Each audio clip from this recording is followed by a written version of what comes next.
ರಕ್ಷಕ ನಿಮಗೆಂದೆಂದು ಆರಾಧನೆ.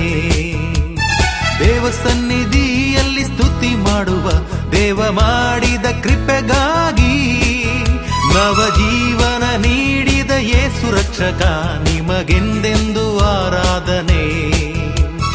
ಹಾಡಿ ಸ್ತುತಿಸುವ ನಾವು ಯೇಸು ನಾಮವ ಭಕ್ತಿಯಿಂದ ಸ್ತುತಿ ಮಾಡುವ.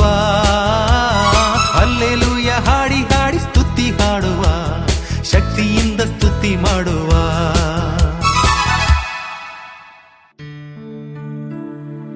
ಪ್ರಭು ಕ್ರಿಸ್ತರಲ್ಲಿ ಆತ್ಮೀಯರೇ, ಸಹೋದರ ಟಿ.ಕೆ. ಜಾರ್ಜ್ ಡಿವೈನ್ ಧ್ಯಾನ ಮಂದಿರಕ್ಕೆಂದು ಕೃತಜ್ಞತಾಪೂರ್ವಕವಾಗಿ ಸಿದ್ಧಪಡಿಸಿರುವ